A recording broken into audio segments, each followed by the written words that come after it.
Here we are at the Fromagerie Elgin, across the road from where the School of Architecture will be for Laurentian University.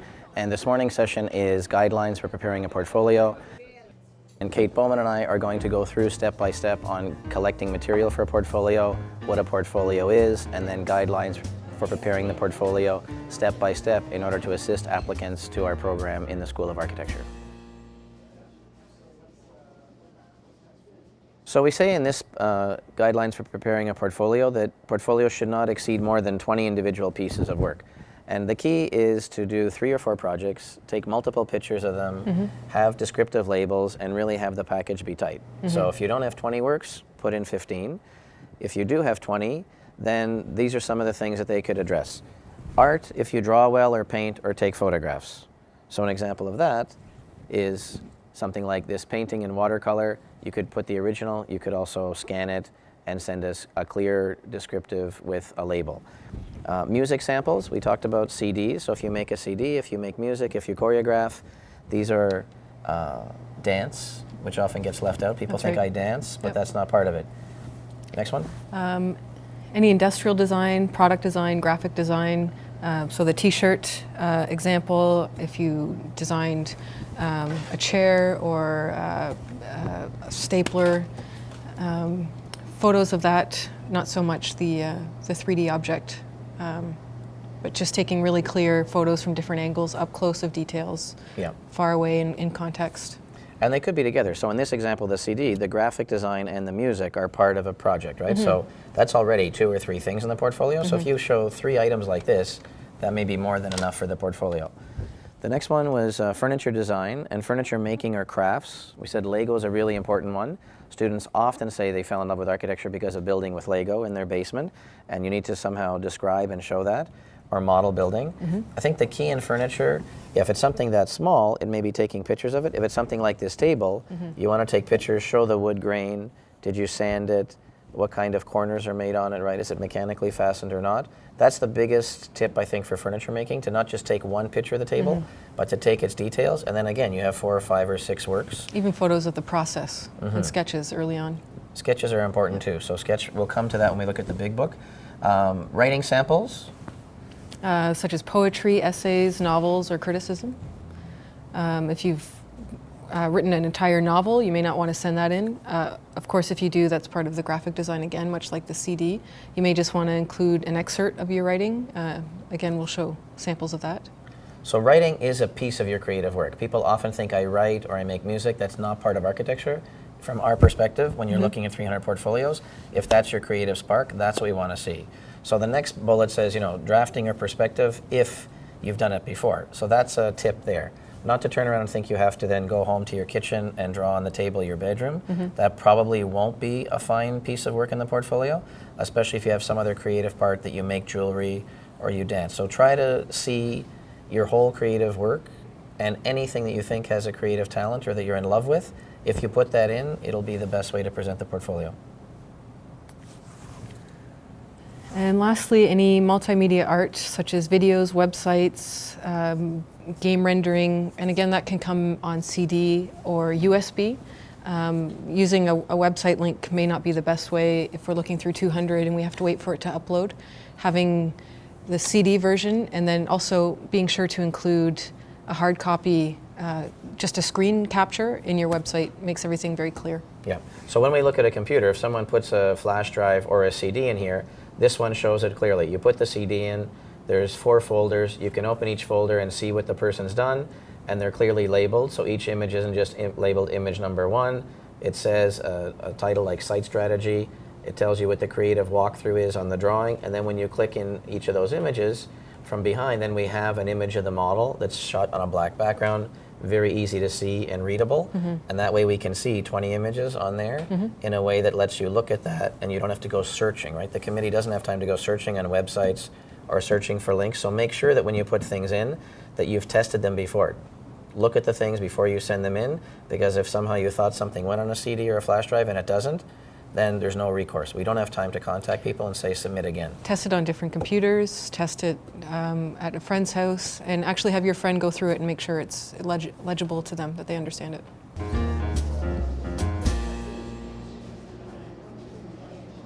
So in a portfolio, people often think it's the case, and I think this is an example of a portfolio that's bought at an art store, and it is the case indeed for the book that we'll finally get to. But before that, we might want to talk about the raw material for students to put into portfolio. We've said it should be creative. We've said it should show different aspects of your personality. It should be quite personal. So Kate and I now want to talk about some of the objects that are in front of us on the table that may give students an idea about what they're doing in their creative work. So if we start, this is an interesting one. It's a box. And if we're able to zoom in on this, it's a box made from Haida, people in BC, and it's one piece of wood. So it's a bent wood box. And this is the kind of thing that someone may do in a wood shop or make crafts, or their parents may do this kind of thing and they're inspired by it. Simple object, you put objects of sacredness in here, but in terms of the way it's made, if you look at this, it's made from one solid piece that's bent, and then this part is carved so it sits in there, so it's finely crafted. So that's one example. Another example might be something people often overlook is if they do fashion design, clothing design, graphics. Elements in your portfolio might not just be two-dimensional, but if they were to be a t-shirt, for example, that you've designed and silk screened, jewelry, that might be included. Right, so that's an example of an architecture t-shirt that we've made for Laurentian architecture, and it has a graphic on both sides. And then the next version we did, which we don't have with us here, did another small logo of a turtle, which is the logo for the school on the shoulder. So those are all examples of being able to show your talents graphically. And the two versions of the t-shirt, including both, is good, because then it just shows an evolution of a design in different iterations. So it's a broader look at a project you might be working on. Another one would be, of course, architects make drawings and models, but more like the furniture box. This is a plastic model of the Reichstag in Berlin, and it's made from one piece of plastic. That's the kind of thing you'll do later on in the school program. But I have seen many students who had a woodworking course again, or a portfolio course, or a life drawing course, where they're generating objects like this. So if you have this, you could either send that or something this size in with your portfolio. But I think what we'll get to is to talk about how to photograph those things, and that's a key piece. I've often seen things that are well made that don't get photographed properly, or the scan is poor, or they're not labeled. So one of the things we really want to emphasize is that whatever you make, you clearly label, write a text, explain what it's made from, you know, how you made it, in what course you made it. Is it a hobby or is it for a portfolio course? And those descriptions, as we get to the admission requirements, really help the committee look at things and be able to see your creative thinking behind it. Because today we're acting like the committee, right? You submit your portfolio, but rather than show a kind of how-to, we thought, once we're sitting there with 200 or 300 portfolios, these are the issues that you have to think about with us as an audience. So there you see that's clear. Let's look at this one. If photography is one of your interests, showing, again, the clear images, having them labeled well. In this example, they're in a consistent format, so they're not turning all over the place, so it's very easy to flip through. There's some color, there's some black and white. Right. Some of them, the brightness or contrast is altered, so it's just another form of photography. It just takes it to the next level in some cases, and otherwise it's just going through a building and documenting what you see as an artist. So in this example, it's really a sketchbook, so you could buy this again at most art stores, but it's a nice book, it's a good size. You can put that easily in a portfolio like your case, and when you see each of the images, as you said, Kate, they're each put on the page in a consistent way. So with some titles, in this case we know it's all one building, but if you were to write titles and say what you were trying to get at in each photo, that would be an example of being able to tell what you're after. Although, you know, for us, a picture speaks 1,000 words, and so in most of these you look and see it's the old sinks, it's the soap from the CP Telegraph building across the way. There's even a beautiful photograph in here of a skeleton of a mouse on this old hexagon floor, and there's something about that image that lets you see immediately this building is really in an antique state of disrepair, but that's also its charm. So you want to capture that.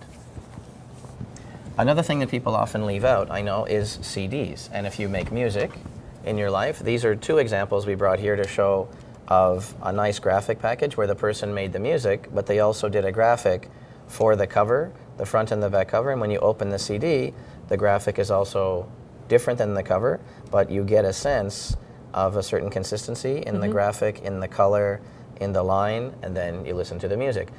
So in an example like this CD, music CD, you might have played in the band and then done the sound engineering and then done the graphics as opposed to 3 different people. And if that's the case, a descriptive text that comes along with this really shows in your portfolio that counts for 3 different things according to this 20 piece of work. So it's not just the piece as a whole, it's breaking it down, writing descriptive text like you would to put captions on paintings or other things so that we know how the whole process unfolded. And again, it may be 2 or 3 pieces like this in the portfolio, and that's enough. So I have seen many examples of someone who made music and did graphics like this and then didn't think it was part of their architecture portfolio because they thought architecture portfolio means you have to draw your kitchen or draw the plan of a room. But these are all, in your terms, right, these are all things that show your creativity. And it might not just be a CD of music, it might be a dance that you choreographed or poetry that you're reading or a film that you've made. So yeah. So all those too, right? If you write well, we say in here, if you write well, put it in. People think, oh, writing, I'm not applying to the English department, but in terms of architecture, again, this is a group that choreographed, made the music, did the graphics, and at one level, you know, writing your song lyrics and putting them in a small portfolio would give the committee a chance to really see your strength. without you being there. So again, going back to making the presentation very clear and understandable if you're 50 kilometers away, that we're sitting at a table and kind of get the full picture of who you are and what your interests are. So these are some of the raw data that if you're putting in, raw material. If you do paintings like this one, this is part of a 3-piece, it was really meant to be used in 7 pieces that would come together and form a circle, but each one of them is kind of finely painted in its own right, and then when you put them together, you start to get a sense of how they form a pattern, and they would eventually make a circle. And was it the seven deadly sins? So that's a theme in this piece. Now, again, do you send this in? This is one of the questions we're addressing in the guidelines. Do you send these 7 panels in, which get bulky? But also, more importantly, if you want to apply to more than one school, you don't want to send your original works away necessarily to one place and then have to duplicate them for another. So one of the issues that I think people need to spend a lot of time on is taking any of these objects that are 3-dimensional and photographing them with real care. Like photograph them in a studio, photograph them against a backdrop, and try and present them clearly. Yeah. And that's one of the tasks of the portfolio. I've seen many good works of art that get presented poorly. Later someone shows you the original, and you can see as a committee that the original was strong and the graphic duplication wasn't. So it's not just throwing things into the case of the portfolio, it's really how you present the work in order to make it visually as strong as you can. You're making a case, right, to us as a group, and it may not be many objects, it may be that one piece, like when I looked at this CD, one piece and then listening to the music was enough to determine someone had real creativity. That's right. Or as an example as well, it could be the finished product is at the end of your portfolio, and then leading up to that is, 10 or 12 sheets of the ideas, the brainstorming, the sketchbook. So it shows the progression from initial idea to how the project evolved to the finished product.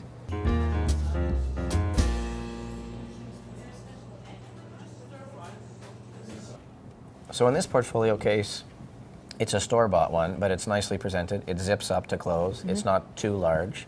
It allows works to be fairly big and mounted on background, and it can grow over time and have sheets inserted. So that's a good version. We might want to say something about if you make your case rather than buy it. Well, that would just add to the portfolio as a whole. If you decided to, instead of buying a store-bought case, but to show your creative side and actually make or fabricate your own, it would just enrich in your portfolio. Yeah, and I've seen some beautiful cases because when that's made, again, that's a piece of your work. So it may contain the works, but it's also the work, and that gives a different feeling when the committee looks and sees someone took the care to make it. It's really your first piece that is shown. Yeah, and the first impression of the book as a whole. Yeah. So then should have a clear page, like this has a title page, the person's name, their address, and so on. We said at the end there should be a prepaid envelope so you can send it back to people. But this title page is important to start it. In examples like this, it shows a set of cards. So again, someone might have done sketches and then made calling cards or Christmas cards. So that's a graphic way to show the multiple cards with the title page for the cards, and that came in a little box, and that's what the text that goes with this would explain.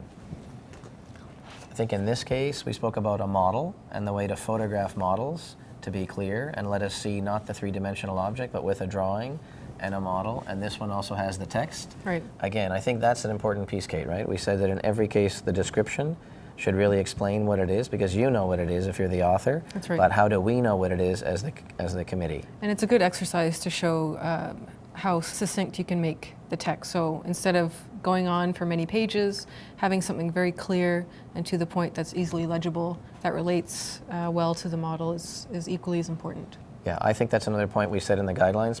A paragraph of text should be enough to explain something. You don't need pages. But again, graphically, if the text works like it does here with the drawing, then you get a sense of the page as a whole. This one is a cardboard chair exercise, and the sketches on the outside show the person's design process and thinking. Simple project, could happen in high school. And then you photograph your chair, and then you show that sitting with the other chairs and examples of your process. So that would work well. Here is an example of just photography and collage to be able to show things in color and what they look like when they're layered. This is another example of the same thing with color.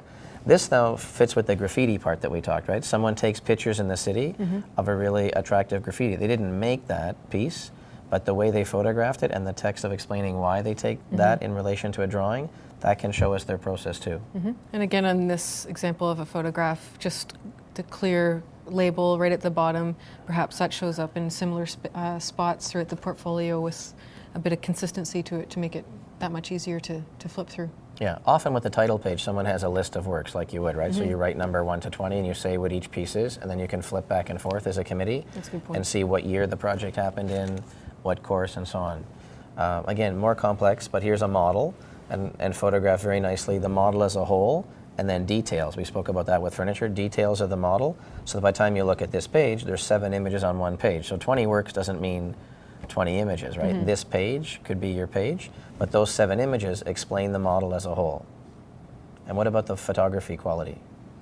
Again, it's very clear, it's from different angles. If this model is monochromatic to begin with, then the black and white photography works. If you do a piece that's very vibrant and very colorful, you would then want to consider taking pictures of it in color to really show its the full work. But it's well lit, so that lets you see the contrast. And then again, sketchbooks we talked about, you could submit the whole sketchbook. This is a nice example of someone showing their sketches around a measured drawing, but you really get a sense of the way the person's thinking in design. And doodling. I think for many of you, if you doodle or keep sketches or doodle as you're in class making notes, those doodles have a power that show you, as an architect, we spend our lives doodling and doing sketches of things that then become developed into furniture pieces and buildings. So doodling is an important thing not to overlook. People often think the finished product is the thing to show, but in these 2 examples, the person's really showing their doodling, sketching as part of their process. And then lastly, I think when you do an image in color versus a model, these are 2 ways of showing, again, a kind of process, and a good color Xerox of that, or a JPEG, is the clearest way to show that. And then as we get to the end, finally, a sophisticated drawing like this one is still a perspective drawing. It's certainly not a drawing from somebody from high school. It's at the end of a thesis in this case. But the idea of doing the drawing that shows you a clear label, explains what it is, it's beautiful, it's careful. You could look at one piece like this and think that person takes care, and that's one of our key points, right? To show a creative spark and to show that whatever you make, show that you've put it together with care. Because as a committee, if we're looking, if we can see the person takes care in their work, that's a pretty good quality that then they're going to have in architecture school.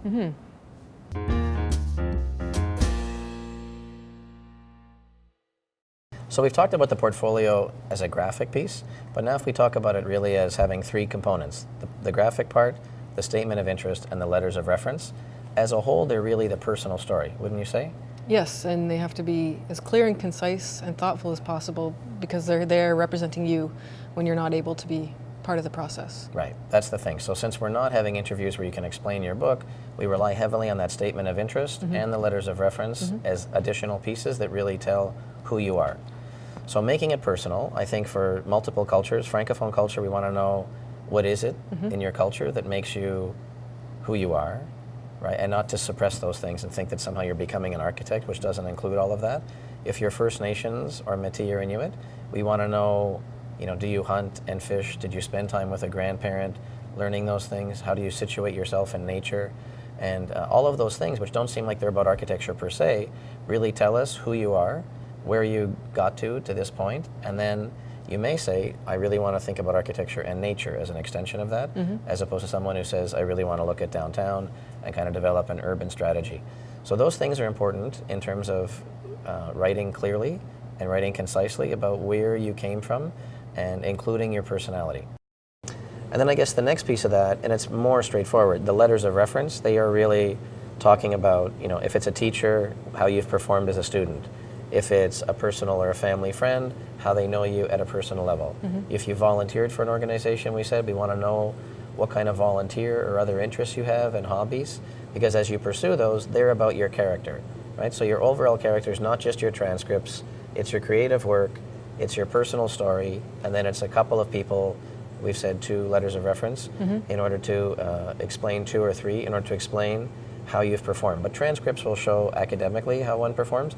It's much more as a package now, the 3 parts, the portfolio, the letters of reference, and the statement of intent are really you telling your story. That's how I could say at the end of the day, a portfolio is a book about your story, where you're at till now in life, and then why that's a platform for wanting to study in a career of architecture. And making it all as clear and concise as possible, because it's there representing you while you're not able to be there. Right, and that's a key. So the statement shouldn't be the thing you write on the night before the portfolios do. Write it again a couple of times, have friends and family read it, and without losing its personal quality, try to write it as crisply and as clearly as possible.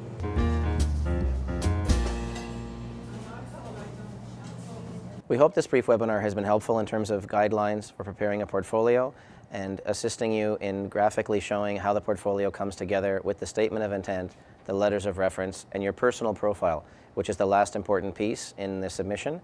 We need to know your origins and your ethnic origins in order to run the tricultural program the way Laurentian is hoping to, in terms of teaching from different perspectives and different cultural backgrounds. We wish you good luck in putting your portfolio together and look forward to applications sometime in the winter. Thank you.